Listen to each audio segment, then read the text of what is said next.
So we've talked about preparing to move home, and we've touched a bit on what you might do when you have moved home.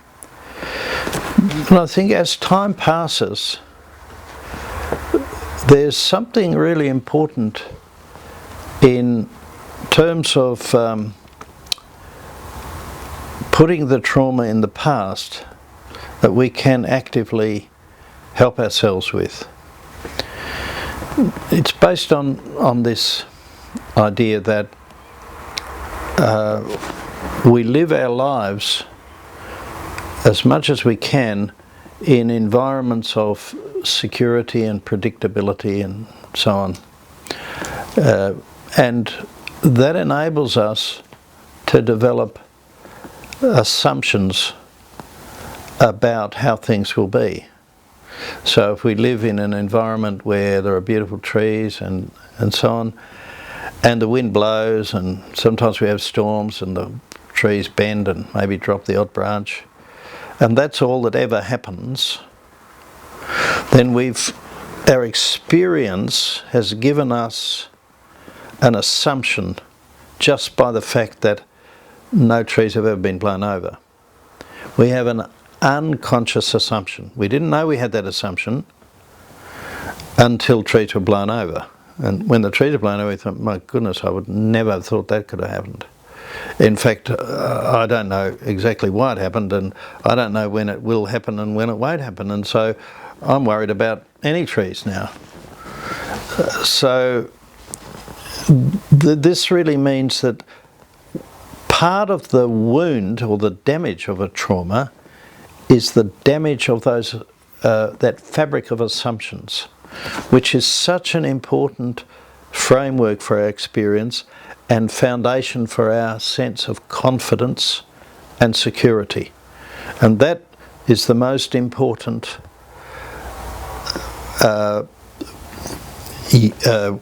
resource for managing anxiety. Anxiety is about the fear of what might happen. Confidence is it'll be all right. Our experience has told us it'll be all right. And when we've had the trauma, we can't be sure of that. And so it's very easy to produce a new set of assumptions that every time the wind blows, all hell might break loose and something terrible might happen. That'll be a new set of assumptions that'll keep us very, very safe at the expense of being terrified all the time. Now, if you like to think of it that way, that's a bit what our body does when it receives a big cut and we don't take care of it. It produces a scar, and that holds the cut in place all the time because we don't re-establish the proper relationships between the various tissues in our body. If, however, we stitch it all up carefully, we reduce the scar tissue and things grow together the way they should, and all of the functions are preserved. So in the same way, we have to think about, we must rebuild our assumptions, not to say every time the wind blows it's very dangerous, I might die, or whatever other assumptions have been shattered, but we start to build a new assumption. We live in a beautiful environment, we've got wonderful trees, but under certain circumstances, very rare occasions, they can be blown over. And we must be very, very aware of that, and have plans and have understanding. So this work of actually rebuilding our assumptions and not just letting them happen, that's a bit like just letting your cut heal up and then finding sometime later you've got a scar that reduces your movement. It didn't have to be like that way. We could have stitched it up. We'd have to really focus on it and pay attention to it. And the stitching is the talking, it's the connecting, it's the meaning, it's the understanding more about weather. We've never thought about it. Should I bring an umbrella or not? That's about it. How hot is it going to be today? And now we need to understand something about why did this happen? What direction does the wind come from? What's the relationship between the wind and the wet soil and all these things? So that we can know when there's a storm coming through that we don't need to worry about. It might blow a few branches off.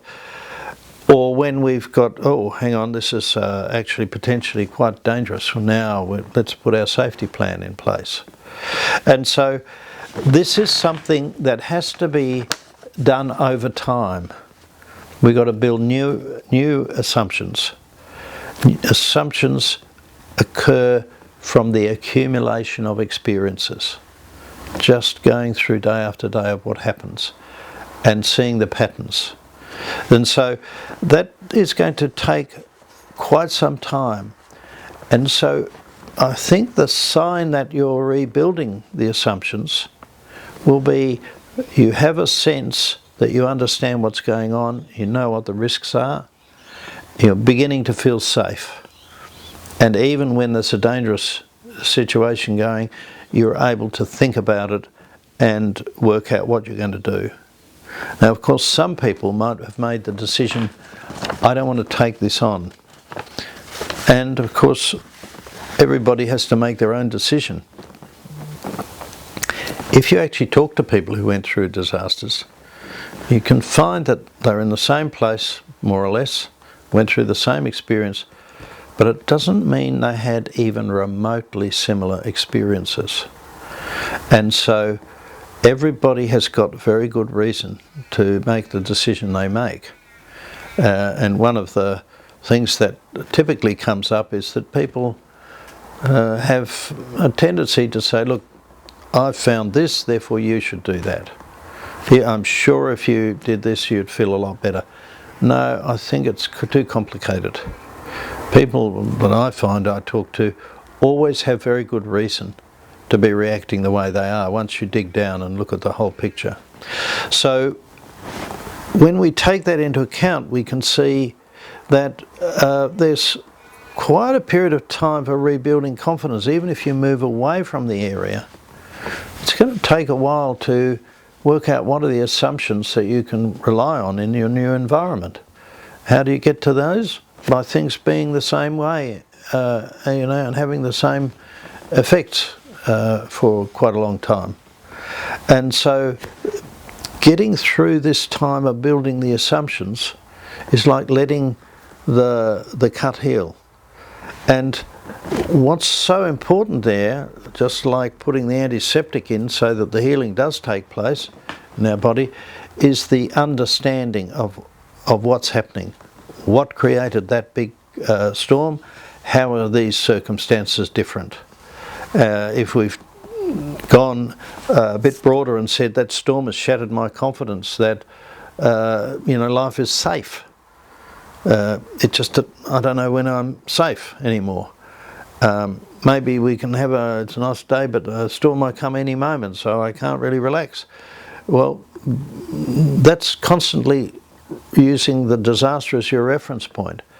But in fact, we need to go through and say, I was worried there was going to be a storm because there was a funny cloud formation. And then I need to say, but what happened?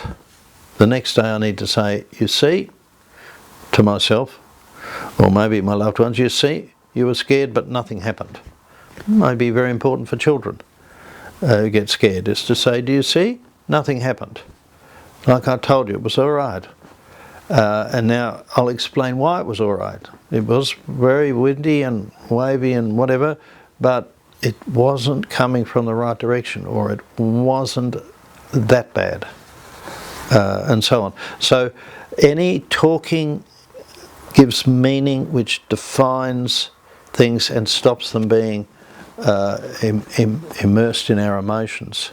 So we need to, particularly in the family, to struggle with change involves talking about it, comparing, and most importantly, noting what doesn't happen, looking at the consequences of things and comparing it with what we thought was going to happen, and looking back, for instance, and saying, okay, we thought there was going to be a terrible storm, but there wasn't. Why wasn't it? Let's look at what did the trees were actually, they were thumping around, but they weren't blowing like they did on that day.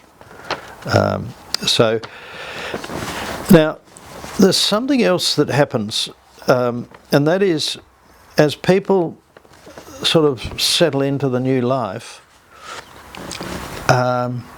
there's a curious sort of feeling that shows up, this the effects of this not having processed things, and that curious experience is a sort of time warp experience, that it feels like, when I think back to before the storm and before all this happened, it feels like years and years ago. It feels like another age completely. I feel as though I've been in this temporary accommodation or rebuilding for just so long I can hardly remember what life was like beforehand.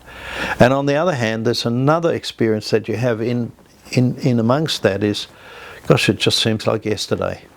When does it seem like yesterday? When something reminds me of the storm and boom, I'm back there. Time collapses. Time warp. Big, small. And I think that's a really important sign that we haven't processed things to become part of our life history. Life history. Now, history, we look at the history of Australia, it's really important. It tells us who we are. And we tell these stories over and over again, don't we? The history of Anzac Day and so on. There's a whole Indigenous history that we're only just starting to learn about. But all of these different aspects of history are very important to define who we are. And that includes the history of my life and my family and how this has changed. Now, it becomes really important when we think about this in relation to our children. 2, 3 years in the life of an adult has just gone like that. Particularly the older you get, the smaller those intervals are. Because we sense them in relation to our whole life. If we're, 80, 3 years is, a very small amount. If we're 30, it's a tenth of our life. If we're 3, it's our entire life. So we've got to remember that children in a couple of years will go through a major developmental shift in which their whole experience and understanding will shift. Age from, let's say, from 5 to 7. That's the whole business of moving into school and beginning to learn to think about things. From 12 to 14. From being just innocent little kid playing with toys to being a pimply, obnoxious teenager who wants to go out and live life in the fast lane. These are huge, big changes. And so if we've been in these stressful temporary accommodation, sort of not looking at the whole picture, just trying to get through, we feel very disorganised. And people can have a sense of, I've lost time, I've lost 2 years, I can't ever get it back. That's a really difficult experience. What we can bring to bear on that'll compensate that, is the idea that you've actually been through a huge experience. You didn't want it and it wasn't very nice, but you've got through it.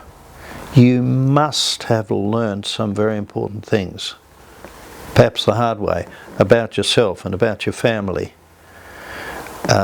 You must have actually developed some skills. You must have had some life experience. Even the sense of loss and failure and trauma makes us a little bit more aware of our limitations. And a person who's aware of the limitations can be strong because they know how to actually work around them and how to get the supports to help them when they need it. Other people who don't know their limitations go sailing off the edge of the cliff and they don't know that they can't fly. So I think these are all experiences that start to come up, and the more we can actually think about telling each other a story, reflecting on the time, filling this great blur of a couple of years being in some temporary accommodation with a little bit of a narrative. Do you remember what we did, and remember this period, and when we started building our our garden in pots. Wasn't that funny? And we, and so on. And tell each other a story so that you fill it out and make it a story that you can actually see yourself living through. And that gives this a sense of, okay, I can understand the process and I'm no longer in the time warp. I'm actually allowing that mixed up set of experiences to be sorted out. There's nothing like telling the story or writing the journal or the narrative, or and including in it some of the emotional experiences that you've learned about, and how you've changed the way you see things, because we know that one of the important things that comes out the other end of a really difficult time, and disasters are one of them, is this sense that we've actually been able to use the situation to grow. We've also used it to feel angry and upset and frustrated and maybe, bicker with our families and do things that we don't feel proud of. But I think we need to just forgive ourselves and understand that none of us are trained to do this. We blunder through it as best we can. The important thing is, can we now use this stage, when perhaps a lot of the hard work's over, to celebrate that we're together, celebrate what we've learned, and to think about a very important aspect is, how does this bear on the long-term goals and values of my life? Actually, we don't really think about our long-term goals that often. We think about what we want to do, and we buy a house, and where do we want to live? Well, we want to live here, and then we don't think about why we want to live here, because we're here. And we're just, but now we can actually go back to those values and think about, what have I learned that's important for the whole picture of my life? And in this way, we connect the disaster to the real meaning of our life and what we've learned and what we want to do with it. Some people will say, I've actually changed some things in my life. Some things I thought were really important, I realise are not so important. For instance, people will often come out of a disaster saying, actually, I think it's people that are more important than anything else. So it's nice to have beautiful things and possessions and so on, but I'm not going to actually be that attached to them, because they could go. I didn't ever think about that before, but now I can enjoy them, but I don't have that absolute anchor to them. My anchor is to my loved ones and my friends and my community. So these sort of processes, and it's so helpful again to be part of community meetings and talking with people, and maybe reading. People might write newsletters or Facebook posts about what they're experiencing. So everyone develops what I think of as a collective mind, a collective processing together, doing it. And some people will find words for this which other people couldn't find the words, but they've got the words for something else, or they remember something else. And so this is a really important period of time. And one way you can consolidate the relationship to the actual disaster is planning, preparedness. Exactly what would we do next time? And not only for the storm, but for the fire or the flood or all the other hazards that can occur. The preparedness and planning is a very direct way we can engage with the disaster event. Even if we don't want to think about it, we can engage with it. What have we learned?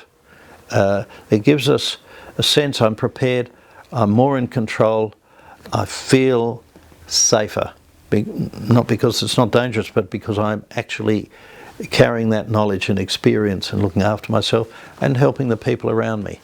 And it'll be very valuable for kids to see parents go through this process and see how they take these positive messages out of it.